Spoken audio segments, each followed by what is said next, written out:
talk to your owner. You don't want this language. This is language that you do not want because you want to protect the insurance policy as your most vital asset in the case something does go wrong. Welcome to Talk to Me About A&E, a podcast series focused on risk management for architects and engineers. Host Dan Bulow, Managing Director of Willis A&E, will engage experts across the A&E spectrum on topics ranging from contract details to the broadest trends impacting design professionals in North America.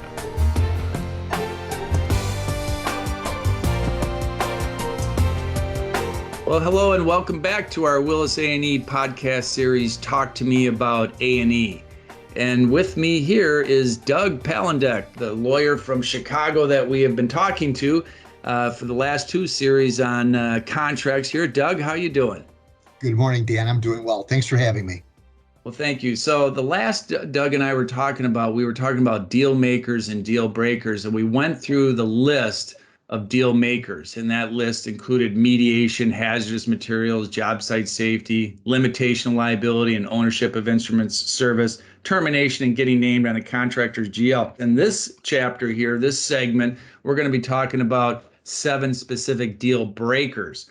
And deal breakers, as defined by the DPIC contract guide, a deal breaker is a client-written clause that is so burdensome and onerous that you must insist it be deleted from any agreement.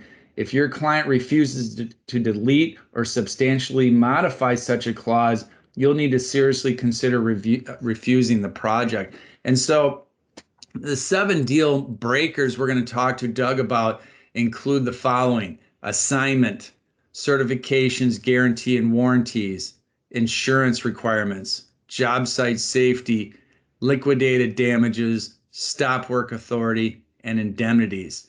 And so, Doug, what I want to start off then is to get right into this with you here on this list here. Let's talk about assignment. And I will say that this is one of those clauses back with the last economic downturn. It seemed like one that a lot of attention wasn't really placed on it. But when we suddenly saw a bunch of projects go bankrupt, or owners go bankrupt, or projects mothballed, suddenly this became a very relevant clause. It always is going to be relevant, even because who are you contracting with? You are contracting with someone that you know, and I'm sure you've done your search for liquidity, and I'm sure everyone's done their search to make sure that they're a viable business partner. But what does assignment mean? It means that the owner has a right to give it to a third party, and now you have to be looking for payment from someone you may have absolutely no understanding with and no bargain with. So that assignment clause is valid. Again, Dan, you talked earlier about the validity of these provisions. Every court will enforce it. Likewise, a non-assignment is also valid, so that once you have separated ownership and payment to a second party that you have no contractual relationship with, you have introduced profound risk, hence a deal breaker. So to modify this, then you would want it to add wording such to allow you to, by consent, I would assume. Consent is mandatory. The best thing is non-assignability. Consent, just not have it on there in there at all. But if you have consent in there, I mean, again, to your point, and we've seen this, is suddenly you're working with somebody that you may not want to be working for. And you also have to spend a lot of time and resources to get them up to speed on the project, and which you're not going to be compensated for. So it is a real possible mess you could find yourselves in if you're stuck with this clause. Absolutely. So thanks. And then so the next one on the list here is certification, guarantees, and warranties by you of virtually anything. And in our first podcast we did with you, Doug, on these critical issues here, we talked about how important these words are and the standard of care. Maybe talk a little more about that and why this is a problem in these owner drafted agreements. Yeah, you again, we're borrowing language that's really contractor language, not design professional language. And we talked about insurability and we talked about standard of care. When we have design professionals warranting and certifying things, liability without fault. Liability without fault is, again, outside of the coverage that you have under your insurance policy. So when we see these words, certify, warrant, uh, those understandings and those undertakings are legal, no question about it. But they're taking you in a risk category that is uninsured. And you and I talked about this sort of on day one. Talk to your owner. You don't want this language. This is language that you do not want because you want to protect the insurance policy as your most vital asset in the case something does go wrong. So again, the standard of care is so important to understand this alignment between the standard of care and your insurance policy. Your professional liability insurance policy are closely aligned. So your professional liability policy will cover you for everything you do as a design professional. However, if you take on some of these words that would arguably take you over and above that standard of care, you could find yourself in a potentially uninsurable position, but at the very least, you might be taking on performance-based exposures that are significant and unfair and could cost you a great deal. Dan, you mentioned it in one of our earlier broadcasts, contractual liability. You just bought it. You bought contractual liability, but it's uninsured. Yeah. All right. So the next on here is insurance containing unattainable requirements. And this is a pretty, I'll field this and see what Doug has to add to this. But, we always encourage our Willis A&E clients to send us any insurance requirements and certainly anything that's unfamiliar so that we can ensure that they can meet those requirements in order to be able to issue a certificate. It's, again, a lot easier to deal and address this up front at this stage when you're negotiating this contract than later on when you cannot get a certificate. And we're going to have another program and really drill down on some of these issues when it comes to some of this insurance requirements. But it could be all sorts of things, including, material change and certain things that your carrier won't offer. Doug, anything that you would add to that? Dan, here are the two flashpoints that I have seen. Owners insisting that they be named as an additional insured on your PL policy. Yeah. No matter how many times we've seen this, we go back and say this is an impossibility. You cannot be an AI. Number two, we've seen so many times where owner insists that the sub-consultants secure the same limits and same coverages as the prime. Well, that's impossible. If you're an architect and you got a major project and you have a $5 million limit, you may well have an interior architect or a civil that's nowhere close to being able to secure that kind of coverage. And again, the only time you can talk about it, Dan, is formation, because if it's in the contract, it's going to be in force. So no, you cannot be an AI, and no, we're not going to be able to get sub-consultants to our limits. Yeah, no, great points. Okay, so this next on the list here is job site safety here. And job site safety was on also the deal makers. We talked about this earlier, Doug, but go into this a little bit about how important it is to, make sure that it's in writing and in your contract that you're not taking responsibility for job site safety as a design professional.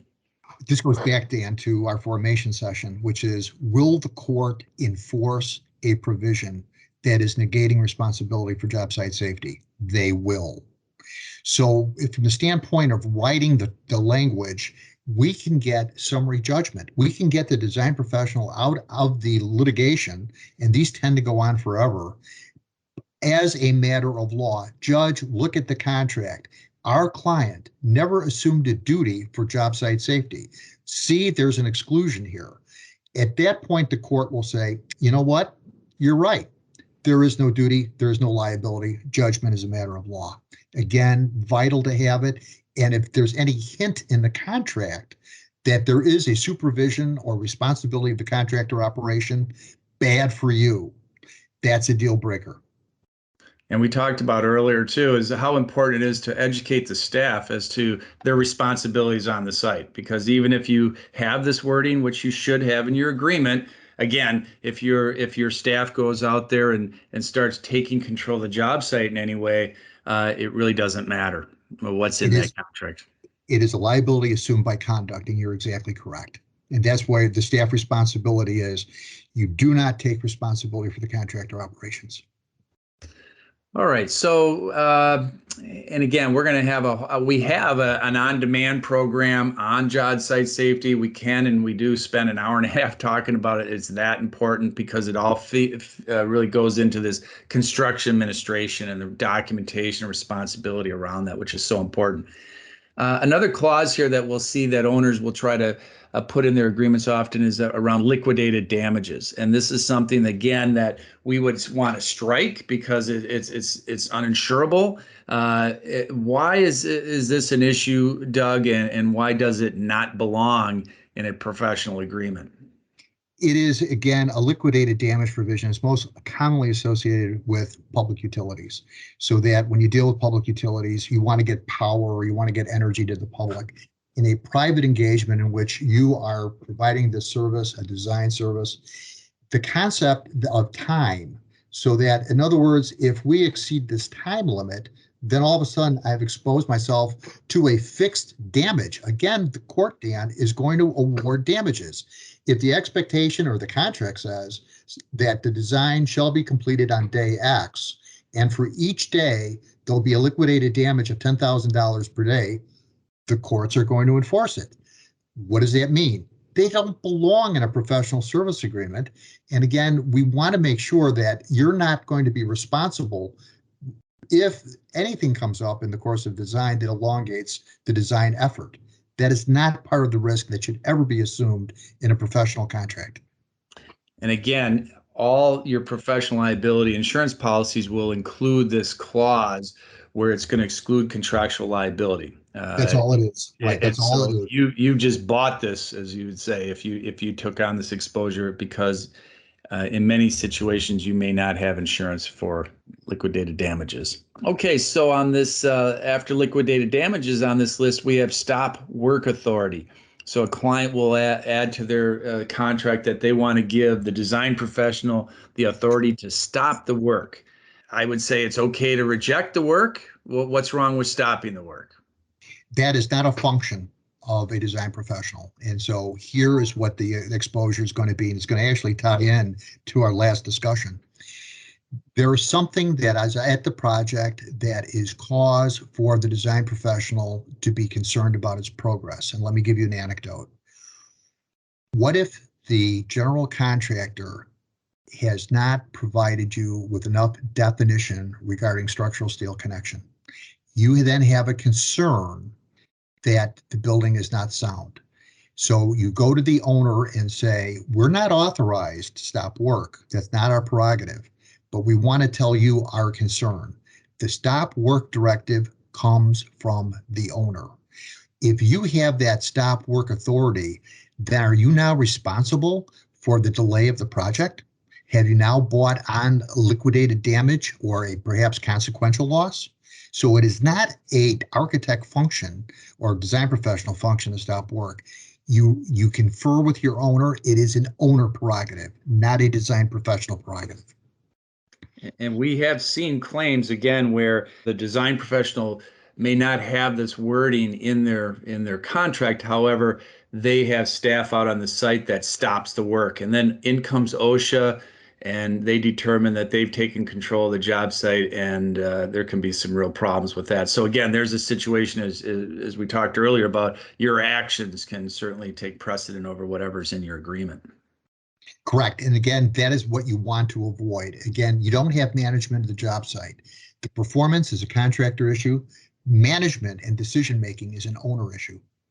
All right, so the last on the list is the biggie for us, and the one we'll spend a little more time on here is around indemnities. And so arguably, you really don't need an indemnification agreement or clause in your agreement, right? And but at the same time, we know these owner attorneys love to have these in there. In fact, they like them so much they might have a half dozen or so of these clauses woven throughout the agreement.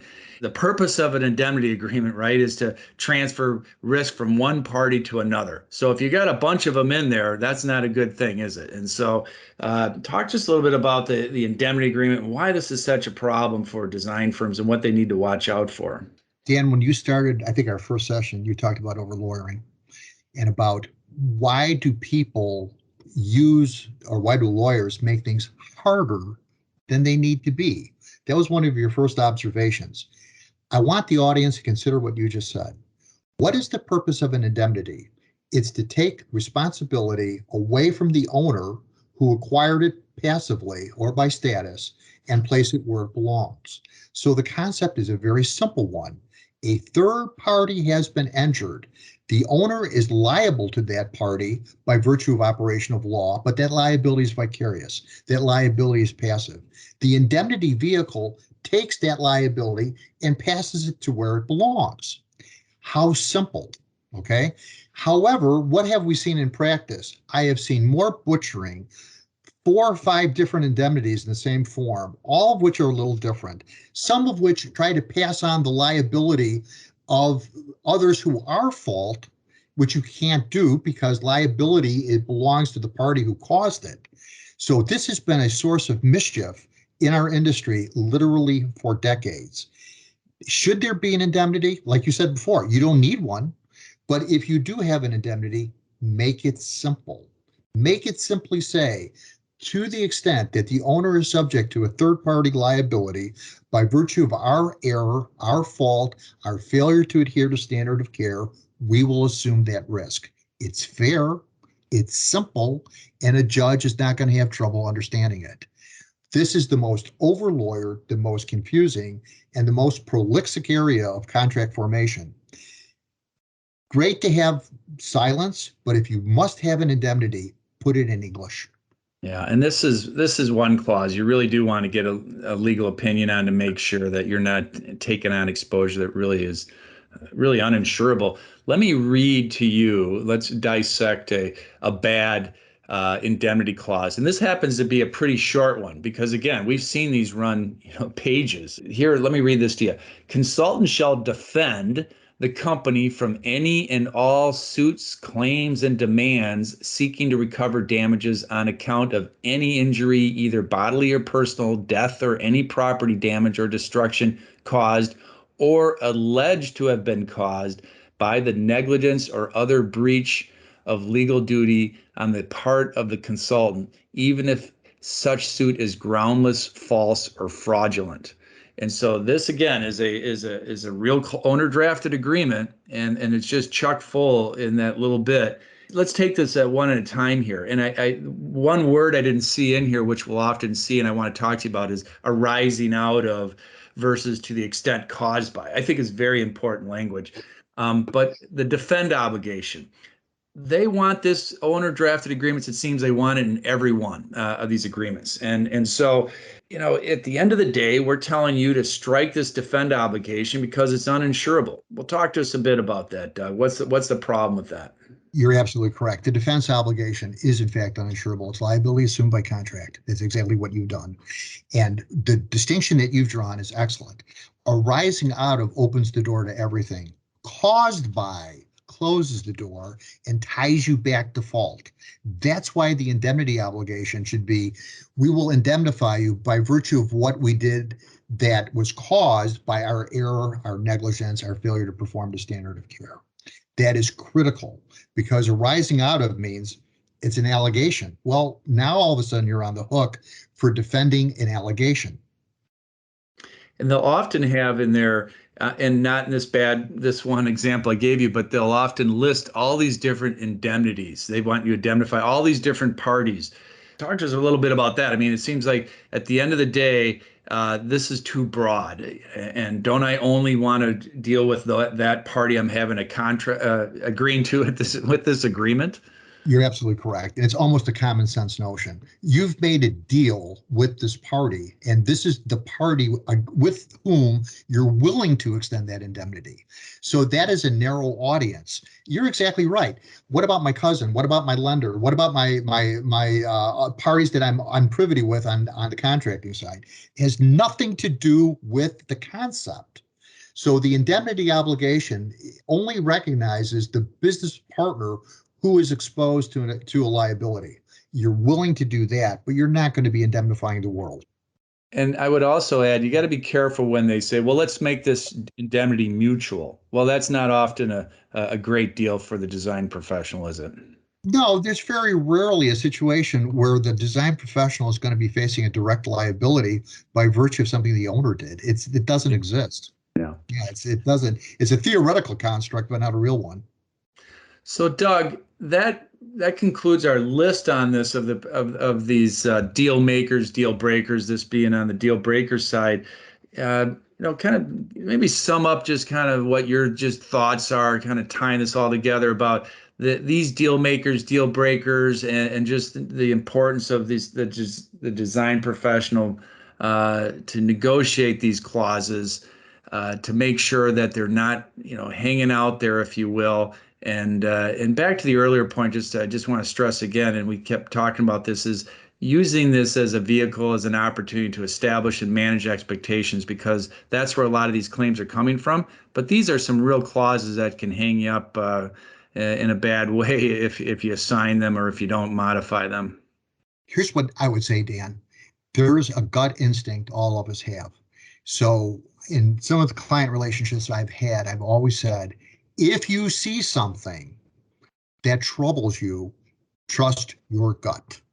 Call your counsel, call your carrier, call Dan Bulow, call Bob Stanton, call Doug Palandek. I'm looking at an indemnity.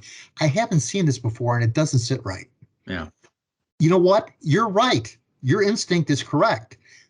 Don't blindly sign something where you see that 7 sins, those 7 deal breakers. Get counsel. All right. Well, thanks, Doug. And that concludes our Willis A&E podcast. Talk to me about A&E. Be sure to listen to our next podcast that will be coming out soon here. I want to thank our special guest, Mr. Doug Palandek, for sharing his time and expertise with us. Thanks, Doug. Thank you very much, Dan. And I love you, and you're from Minnesota, but go White Sox. All right.